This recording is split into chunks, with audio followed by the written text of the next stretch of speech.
মা আর সন্তানের সম্পর্ক পৃথিবীর সবচেয়ে সুন্দর আর পবিত্র সম্পর্ক, কিন্তু মাঝে মধ্যে এই সম্পর্কটাই সবচেয়ে বেশি কষ্ট দেয়। আজকের গল্প এমন এক অভাগী মাকে নিয়ে, যার পুরো পৃথিবীটাই ছিল তার ছেলে, কিন্তু সেই ছেলেই যখন তাকে অবহেলা করে দূরে চলে যেতে চায়, তখন সে একা একাই বেরিয়ে পড়ে এক অজানা গন্তব্যের উদ্দেশ্যে। গল্পের শুরুটা হয় ফাং নামের এই মহিলাকে দেখিয়ে। প্রতিদিনকার মতো আজকেও সে পার্কে সবার সাথে এক্সারসাইজ করছে। এই ফাংয়ের আপন বলতে তার একমাত্র ছেলে স্যামি আছে, যে কিনা তার নিজের চাকরি নিয়ে সবসময় ব্যস্ত থাকে। যাই হোক, ফাংয়ের কিন্তু অনেকদিন ধরেই একটা লুকানো শখ আছে। সে মূলত সাউথ কোরিয়ায় ঘুরতে যেতে চায়, আর দীর্ঘদিনের অপেক্ষার পর অবশেষে সাউথ কোরিয়ায় ঘুরতে যাওয়ার একটা সুযোগ তার হাতে এসেছে। কিন্তু তার ছেলে স্যাম তার এই ট্যুরে যাওয়ার ব্যাপারে একদমই রাজি না। কিন্তু তবুও ফ্যাং ট্যুরে যাওয়ার জন্য জামা কাপড়, জুতা থেকে শুরু করে সবকিছু কিনে ফেলেছে, কারণ যেভাবেই হোক সে নিজের ছেলেকে রাজি করিয়ে ফেলবে। তবে সাউথ কোরিয়া যাওয়ার জন্য ফ্যাং এর এত পাগল হওয়ার একমাত্র কারণ হচ্ছে একটা কোরিয়ান ড্রামা। যদিও ফাং সিঙ্গাপুরে থাকে আর সে কোরিয়ান ভাষা ঠিকমতো বোঝেও না, তবে এই ড্রামার হিরোকে তার ভীষণ পছন্দ। তাছাড়া এই ড্রামায় দেখানো সুন্দর সুন্দর সব লোকেশন দেখে সে একেবারে কোরিয়ার প্রেমে পড়ে গিয়েছে। যাই হোক, ওই দিন রাতে স্যাম অনেক রাত করে বাসায় ফিরে, আর রাতে খাবারের সময় স্যাম জানায় যে তার আমেরিকার একটা বড় কোম্পানিতে ইন্টারভিউ দিতে যাওয়ার সুযোগ এসেছে। সেখানে চাকরিটা হয়ে গেলে সে বর্তমানে যে ডাবল স্যালারি পাবে। তবে এই খুশিতে স্যাম একদম আটখানা হয়ে গেলেও ফ্যাং এর মুখে কিন্তু কোনো হাসি নেই, কারণ সে চায় না তার ছেলে তাকে ছেড়ে অত দূরে কোথাও চলে যাক। তবে ছেলের জেদের কাছে ফাং হার মেনে একটু একটু খুশি হওয়ার চেষ্টা করে, আর স্যামের জন্য একটা নতুন কোট কিনতে যায়। সেখানে গিয়ে দেখে একটা পোস্টারে তার পছন্দের কোরিয়ান হিরোর গায়ে খুব সুন্দর একটা কোট জড়ানো। তখন ফ্যাং ঠিক ওই রকম একটা কোটই কিনতে চায়, কিন্তু তারা জানায় যে সেটা এখন স্টকে নেই। তাই বেচারি ফাং তখন খালি হাতেই মন খারাপ করে বাসায় ফিরে আসে। এরপর রাতে স্যাম তাকে জানায় যে কালকেই তাকে ইন্টারভিউয়ের জন্য ডাকা হয়েছে, যার কারণে তার সাউথ কোরিয়া যাওয়ার প্ল্যানটা এখন ক্যান্সেল করতে হবে। সে স্যামকে বলে যে সে কত দিন ধরে এই ট্যুরটার জন্য অপেক্ষা করে আছে, কিন্তু স্যাম তাকে বোঝায় যে ট্যুরের চাইতে এই চাকরিটা তার কাছে বেশি ইম্পর্টেন্ট। তো যাই হোক, ছেলের খুশির কথা ভেবে ফ্যাং আর কোনো তর্কে যায় না। কিন্তু পরদিন পার্কে এক্সারসাইজ করতে গিয়েও সে আগের মতো আর মন বসাতে পারে না, সারাক্ষণ শুধু কোরিয়ায় ঘুরতে যাওয়ার কথাই ভাবতে থাকে। তো যাই হোক, পরের দিন ছিল স্যামের ইন্টারভিউ, আর সেই কারণে ওই রাতে সে ব্যাগ গুছিয়ে এয়ারপোর্টের দিকে রওনা দেয়। কিন্তু যাওয়ার সময় সে তার মাকে ঠিকমতো বিদায় পর্যন্ত জানায় না। বেচারি ফ্যাং এর তখন মনের অবস্থা যে কেমন ছিল তা কিছুটা হলেও আন্দাজ করা যায়। হয়তো ছেলে নিজের খুশিতে একদম পাগল হয়ে আছে, তাই মায়ের দিকটা সে খুব একটা ভাবছে না। যাই হোক, স্যাম চলে যাওয়ার পরের দিন বাড়িতে একটা পার্সেল আসে। আসলে স্যাম তার মায়ের জন্য একটা এলইডি টিভি অর্ডার করেছিল, কারণ ফ্যাং যে পুরোনো টিভিতে কোরিয়ান ড্রামা দেখতো সেটা প্রায় নষ্ট হয়ে যেত। তো যাই হোক, নতুন বড় টিভিতে ফ্যাং যখন তার পছন্দের ড্রামা দেখছে, ঠিক তখনই ট্যুর কোম্পানি থেকে একটা ফোন আসে। তারা জানায় যে স্যামকে তারা ট্যুর ক্যান্সেল করার ব্যাপারে কথা বলার জন্য ফোন দিয়েছিল, কিন্তু স্যাম ফোন রিসিভ করছে না। তো তারা মূলত বলতে চায় যে ট্যুর ক্যান্সেল করলেও কোনো রিফান্ড পাওয়া যাবে না, কারণ তাদের পলিসিতে রিফান্ড দেওয়ার কোনো নিয়মই নেই। তাই তারা সাজেস্ট করে যে যেহেতু টাকা ফেরত পাওয়া যাবে না, তাই ফ্যাং যেন একাই ট্যুরে চলে আসে। ট্যুর কোম্পানি জানায় যে কাল থেকেই ট্যুর শুরু হচ্ছে। একথা শুনে ফ্যাং একদম কনফিউজড হয়ে যায় যে সে এখন কি করবে। তাই এই ব্যাপারে জানানোর জন্য স্যামের কাছে কল দেয়, কিন্তু স্যাম ফোন না ধরায় ফ্যাং শেষমেশ সিদ্ধান্ত নেয় যে সে একাই এই ট্যুরে চলে যাবে। তাই এরপর সে নিজের জিনিসপত্র গুছিয়ে একা একাই কোরিয়ার উদ্দেশ্যে রওনা দেয়। এরপর দৃশ্য পরিবর্তন হলে আমাদের সাউথ কোরিয়ার সেই ট্যুর কোম্পানির শেন নামের একটা ইয়ং ছেলেকে দেখানো হয়। তো যারা ট্যুর বুক করেছিল তাদের প্রায় সবাই চলে আসলেও শুধু ফ্যাং আসতে একটু দেরি হয়ে যাচ্ছিল। এদিকে বাসের ড্রাইভার বারবার এসে তাড়া দিচ্ছে, কারণ তাদের অনেক দেরি হয়ে যাচ্ছে। এদিকে বেচারি ফ্যাং এই প্রথমবার একা ট্রাভেল করছে, তাই সে একটু নার্ভাস যে বাইরের মানুষজন না জানি কেমন হয়। তো এরপর সে যখন পৌঁছালো, গাইড শেন তাকে দেখে ফেলে আর জলদি তার ব্যাগপত্র নিয়ে যেতে শুরু করে। কিন্তু শেন এত জোরে যাচ্ছে যে ফ্যাং তার সাথে তাল মিলাতে পারছে না। তো এটা দেখে ফ্যাংকেও ল্যাগেজের সাথে ট্রলিতে বসিয়ে দেয় আর ঠেলতে ঠেলতে বাসের কাছে নিয়ে যায়। এভাবে তারা বাসে উঠে পড়ে আর শুরু হয় তাদের 5 দিনের এই ট্যুর। ট্রিপের শুরুতেই বাসের ভেতর কিছু নিয়মকানুন বুঝিয়ে দেওয়া হয়, আর এরপর বাসটা বিভিন্ন টুরিস্ট স্পটে থামতে শুরু করে। সবাই মিলে ঘোরাঘুরি আর ছবি তুলে বেশ আনন্দ করলেও ফ্যাং এর কিন্তু খুব একা লাগছে। সে কার সাথে কথা বলবে বা কার সাথে এনজয় করবে সেটা ভেবে সে টেনশনে পড়ে যায়। তো ওই দিন রাতে তারা ডিনারের জন্য একটা রেস্টুরেন্টে থামে, আর ফ্যাং সেখানে একাই বসে খাচ্ছিল। ঠিক তখনই এক মা আর মেয়ে এসে তার সামনে বসে আর খুব সুন্দর করে কথা বলে। তো এতে খুব তাড়াতাড়ি ফ্যাং এর সাথে তাদের বন্ধুত্ব হয়ে যায়। অন্যদিকে অন্য একটা টেবিলে গাইড শেন তার কলিগ আর ড্রাইভারদের সাথে বসে খাবার খাচ্ছে। তখন শেনের ফোনে বারবার ফোন আসলেও সে প্রতিবারই ফোনটা কেটে দিচ্ছে। এটা দেখে তার কলিগ বলে যে হয়তো জরুরি কোনো ফোন হতে পারে, কিন্তু শেন কাস্টমার কেয়ার থেকে কল দিচ্ছে বলে সেটা এড়িয়ে যায়।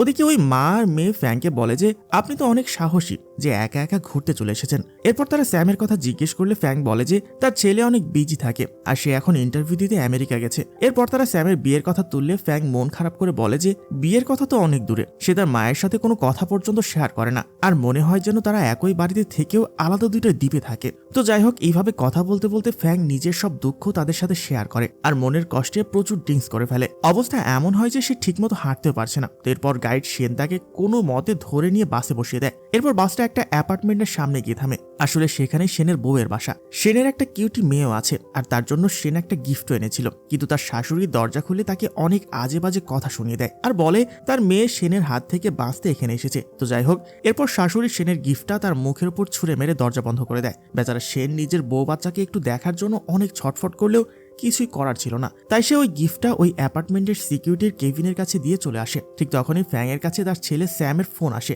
আর বাসের ভেতরে সিগন্যাল ভালো না থাকায় ফ্যাং বাস থেকে নিচে নেমে কথা বলতে শুরু করে। স্যাম জানায় যে সে ইন্টারভিউতে ফেল করেছে। তো ফ্যাং তাকে সান্ত্বনা দিয়ে বলে যে এটা না হলে কি হয়েছে, অন্য ভালো চাকরি হবে। অন্যদিকে সেন বাসে ফিরে আসলেও কেউ খেয়াল করেনি যে ফ্যাং নিচে রয়ে গেছে, আর বাসটা ফ্যাংকে ছাড়াই সেখান থেকে চলে যায়। তো এরপর ফ্যাং অনেক ভয় পেয়ে যায় আর বাসের পেছনে চিৎকার করতে করতে দৌড়াতে থাকে, কিন্তু কেউ তার কথা শুনতে পায় না। একটা অচেনা জায়গায় টাকা পয়সা আর ব্যাগ ছাড়া একা আটকে পড়ে বেচারি ফ্যাং একদম দিশারা হয়ে যায়। তার উপর সে কোরিয়ান ভাষাও বোঝে না। তো এরপর সে ওই অ্যাপার্টমেন্টের সিকিউরিটি কেভিনের সাথে কথা বলার চেষ্টা করে, যদিও ফ্যাং চাইনিজে কথা বলছিল আর কেভিন কোরিয়ানে। তবুও কেভিন ঠিকই বুঝতে পারে যে এই মহিলাটা বড় কোনো বিপদে পড়েছে আর তার এখন সাহায্যের দরকার। তাই কেভিন ভাঙ্গা ভাঙ্গা ইংলিশে ফ্যাংকে জিজ্ঞেস করে যে তার কি দরকার। ফ্যাংও মোটামুটি ইংলিশ জানতো, আর সেভাবে সে নিজের বিপদের কথা তাকে খুলে বলে। তখন কেভিন বুঝতে পারে যে ফ্যাং নিশ্চয় সেনের বাসে করে এখানে এসেছে। এদিকে কনকনে ঠান্ডায় ফ্যাংকে কাঁপতে দেখে কেভিন তাকে নিজের রুমে বসে দেয়। আর এরপর কেভিন সেনের শাশুড়িকে ফোন করে, কিন্তু সে সাফ জানিয়ে দেয় যে ওই লোকের সাথে তাদের কোনো সম্পর্ক নেই, তাই তাকে সে কল করতে পারবে না। তো রাত অনেক হয়ে যাওয়ায় তারা যখন বুঝতে পারছিল না কি করবে, তখন অন্য একজন সিকিউরিটি গার্ড এসে কেভিনকে বুদ্ধি দেয় যে সে যেন এই বয়স্ক মহিলাকে আজ রাতের জন্য নিজের বাসায় নিয়ে যায়। আর তাই কোনো উপায় না পেয়ে কেভিন ফ্যাংকে নিজের বাসায় নিয়ে যায়। অন্যদিকে বাসে সেন প্যাসেঞ্জার গুনতে গিয়ে দেখে ফ্যাং নেই, শুধু তার ব্যাগটা সিটে পড়ে আছে। এই দেখে তো ড্রাইভারের একদম হাত পা ঠান্ডা হয়ে যায়, কারণ জানাজানি হলে তাদের দুজনের চাকরি চলে যাবে। তখন সেন তাকে শান্ত করে বলে যে এই খবর যেন আপাতত কেউ না জানে। এরপর তারা সব গেস্টদের হোটেলে ঠিকঠাক নামিয়ে দিয়ে সেন একাই বেরিয়ে পড়ে ফ্যাংকে খুঁজতে। এদিকে কেভিন ফ্যাংকে একটা রেস্টুরেন্টে নিয়ে যায় আর তাকে পেট ভরে ডিনার করায়। এদিকে সেন সেই অ্যাপার্টমেন্টে ফিরে আসলেও সেখানে অন্য শিফটের নতুন গার্ড থাকায় তারা ফ্যাং এর ব্যাপারে কিছুই বলতে পারে না। সেন এখন সত্যি অনেক বড় বিপদে পড়ে গেছে, কারণ কাল সকালের মধ্যে ফ্যাংকে খুঁজে না পেলে তার চাকরি যাওয়ার সাথে সাথে তাকে জেলেও যাওয়া লাগতে পারে। তখন সেন ভাবে ফ্যাং হয়তো আশেপাশে কোথাও আছে আর সকাল হলেই তাকে খুঁজে পাওয়া যাবে। তাই ওই রাতটা সে তার বউয়ের বাসায় কাটানোর চিন্তা করে সেখানে যায়। কপাল ভালো যে এবার তার বউ নিজেই দরজা খোলে আর তার ছোট্ট মেয়েটা এসে সেনকে জড়িয়ে ধরে। সেন এটা দেখে অনেক খুশি হলেও তার বউ কিন্তু বেশ রেগেছিল। সে উল্টো সেনকে জিজ্ঞেস করে যে সে আবার এখানে কেন এসেছে। তো সেন তাকে বোঝায় যে সে শুধু একটা বিশেষ দরকারে এখানে এসেছে আর সকাল হলে এখান থেকে চলে যাবে। আসলে তাদের আলাদা হওয়ার পেছনে একটা বড় কারণ ছিল। সেন কোনো চাকরিতে 4-5 মাসের বেশি টিকতে পারত না। তার উপর ঘর চালানোর জন্য সে একটা গ্যাংস্টারের কাছ থেকে টাকা ধার করেছিল। সেই গ্যাংস্টারের লোকরা সেনের অবর্তমানে তার বউকে অনেক জ্বালাতন করত, আর এই কারণেই মূলত সে সেনকে ছেড়ে এখানে চলে এসেছে। তো যাই হোক, সেন তার বউকে কথা দেয় যে সে দিনরাত খাটুনি করে সব ধার শোধ করে দেবে, আর তাদের বাচ্চার ভবিষ্যতের কথা ভেবে ডিভোর্সের চিন্তা যেন সে মাথা থেকে ছেড়ে ফেলে। অন্যদিকে কেভিন ফ্যাংকে তার নিজের বাসায় নিয়ে আসে। সেখানে ডুকি নামের একটা কিউট পোষা কুকুর আছে। তো এরপর দেখা যায় কেভিন অবসরে কাঠ দিয়ে খুব সুন্দর শোপিস বানায়, যা দেখে ফ্যাং তো রীতিমতো মুগ্ধ হয়ে যায়। কোরিয়াতে তখন প্রচুর ঠান্ডা, আর সবার ঘরে হিটার থাকলেও কেভিনের ছিল মাত্র একটা হিটার। তাই সে হিটারটা ফ্যাংকে দিয়ে তাকে নিজের ঘরে ঘুমানোর জায়গা করে দেয়, আর সে নিজে বাইরে ঘুমানোর সিদ্ধান্ত নেয়। তবে একটা অদ্ভুত ব্যাপার হলো তারা কিন্তু একে অপরের ভাষা কিছুই বোঝে না, এমনকি ঠিকমতো ইংরেজিও জানে না। কিন্তু তবুও তারা একে অপরকে খুব ভালোভাবে বুঝতে পারছে। আসলে প্রিয় মানুষ বা কাছের মানুষকে বোঝার জন্য সবসময় তো আর ভাষার প্রয়োজন হয় না, মনের টানটাই আসল। তো যাই হোক, ফ্যাং যখন দেখে যে তাকে গরম রাখার জন্য বেচারা কেভিন নিজে অত ঠান্ডার মধ্যে ঘুমাচ্ছে, তখন তার খুব খারাপ লাগে। তাই সে হিটারটা নিয়ে গিয়ে কেভিনের কাছে রেখে দেয়। তো এরপর সকালে ঘুম থেকে উঠে তারা দেখে যে কেভিনের আদরে কুকুর ডুকি মারা গেছে। বেচারা কেভিন তার একমাত্র সাথীকে হারিয়ে একদম ভেঙে পড়ে, কিন্তু তবুও সে ডুকিকে একটা বাক্সে ভরে গাড়ির পেছনে রাখে, যাতে তাকে সসম্মানে কবর দিতে পারে। ঠিক তখনই অন্য এক সিকিউরিটি গার্ড কেভিনকে ফোন করে জানায় যে ফ্যাংকে খুঁজতে একটা লোক এসেছিল, আর সে আবারও আসবে। কথা শুনে কেভিন ফ্যাংকে বলে যে তারা এখন আবার অ্যাপার্টমেন্টে ফিরে যাবে। এদিকে অ্যাপার্টমেন্টে সে গার্ড সেনকে আটকে রাখে আর বলে যে ফ্যাং এখনই চলে আসবে। কিন্তু ঠিক তখনই কিছু লোক এসে সেনকে মারধর করে জোর করে গাড়িতে তুলে নিয়ে যায়। আসলে তারা ছিল সে গ্যাংস্টারের লোক, যাদের কাছ থেকে সেন টাকা ধার করেছিল। অন্যদিকে ফ্যাং আর কেভিন এসবের কিছুই জানতো না, তাই তারা তেল ভরার জন্য একটা জায়গায় থামে। কপাল ভালো যে ওই গ্যাংস্টারের গাড়িটাও ঠিক তখনই সেখানে এসে হাজির হয়। ফ্যাং হুট করে সেনকে দেখে ফেলে আর বুঝে যায় যে সে বড় কোনো একটা বিপদে পড়েছে। গ্যাংস্টারদের গাড়িটা চলে যেতেই ফ্যাং টেনশনে ড্রাইভার সিটে বসে পড়ে, যদিও সে খুব একটা ড্রাইভিং জানতো না। কেভিন দৌড়ে এসে জিজ্ঞেস করে সে কি করছে। তখন ফ্যাং তাকে কোনো মতে বোঝায় যে তার গাড়ির বিপদ হয়েছে আর তাকে কেউ তুলে নিয়ে যাচ্ছে। কেভিনও ব্যাপারটা বুঝতে পারে আর ফ্যাং এর সাথে তার গাড়ি স্টার্ট করে ওই গ্যাংস্টারের পিছু নিতে শুরু করে। আর এক পর্যায়ে ফ্যাং ওই গ্যাংস্টারের গাড়িটাকে ওভারটেক করে দেয়। আর তখন সেন খেয়াল করে যে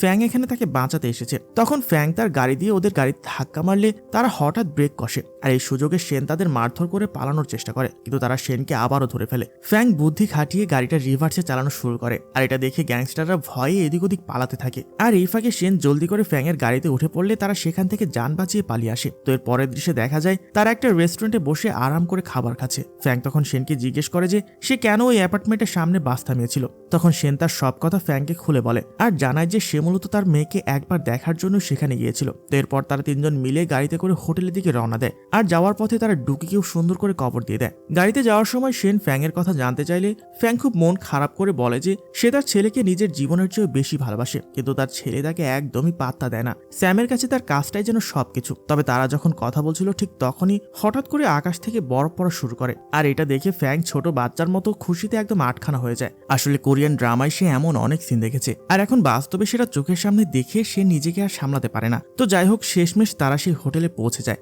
যেখানে বাকি গেস্টরা ছিল। ফ্যাং আর কেভিন একে অপরের ভাষা না বুঝলেও তাদের মধ্যে কিন্তু একটা চমৎকার বন্ধুত্বের সম্পর্ক তৈরি হয়ে যায়। ফ্যাং চেয়েছিল কেভিনও তাদের সাথে ট্যুরে থাকুক, কিন্তু কেভিনের কাজ থাকায় সে ফ্যাংকে ইমোশনাল একটা বিদায় জানিয়ে চলে যায়। তবে ফ্যাং এখন আর আগের মতো একা নয়, সে ট্যুরের সবার সাথে বেশ জমিয়ে আড্ডা দিচ্ছে আর ছবি তুলছে। তো ফ্যাং যখন সবার সাথে মজা করছে ঠিক তখনই তার কাছে স্যামের ফোন আসে। ফ্যাং তখন স্যামকে জিজ্ঞেস করে যে সে কেমন আছে আর কবে বাড়ি ফিরবে। তখন স্যাম জানায় যে সে আর কোনোদিন ফিরে আসবে না। সে গত 3 বছর ধরে একজনের সাথে খুব ক্লোজ, আর তারা এখন লাইফ পার্টনার হিসেবে থাকতে চায়। তাই তারা দুজনে বিয়ে করে এখন আমেরিকাতে থেকে যাবে।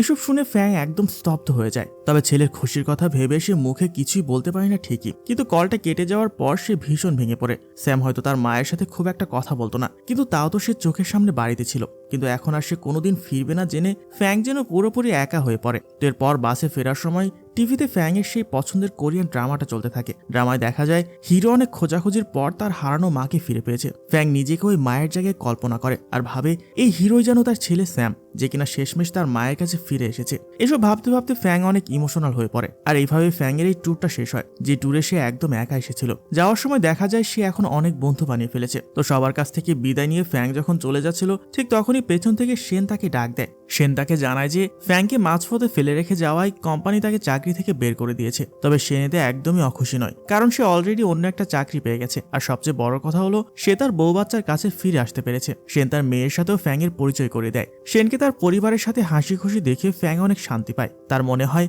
স্যামের পাশাপাশি শেনও যেন এখন তার আরেকটা ছেলে হয়ে উঠেছে। তো সবশেষ ফ্যাং কোরিয়া থেকে বিদায় নিয়ে নিজের দেশে ফিরে আসে, আর এখন তার ছেলের প্রতি কোনো অভিযোগ নেই। স্যাম যদিও তার সাথে থাকে না, তবুও ফ্যাং নিয়মিত তাকে ফোন করে খবর নেয়। তো একদিন ঘর পরিষ্কার করার সময় তার নামে একটা পার্সেল আসে। পার্সেলটা খুলে সে দেখে সেখানে কাঠের তৈরি একটা ছোট্ট কুকুর। ফ্যাং এক নিমিষেই বুঝে যায় যে এটা কেভিন তার নিজের হাতে বানিয়ে পাঠিয়েছে। সাথে পাঠানো চিঠিতে কেভিন লিখেছে যে সে সবসময় ফ্যাং এর একজন ভালো বন্ধু হয়ে থাকবে। তো আগে থেকে কেভিনের দেওয়া সেই কাঠের জিনিসগুলোর সাথে ফ্যাং এই কুকুরটাকেও সযত্নে গুছিয়ে রাখে। শুরুতে ফ্যাং ভেবেছিল ছেলে চলে যাওয়ায় সে একদম একা হয়ে যাবে, কিন্তু এই ট্রিপটা তার পুরো ধারণা বদলে দিয়েছে। সে এখন অনেক আত্মবিশ্বাসী, আর সে বুঝতে পেরেছে যে সে একা নয়, বরং তার অনেক ভালো বন্ধু আছে। ফ্যাং এখন নিজের মতো করে এক স্বাধীন জীবন শুরু করেছে।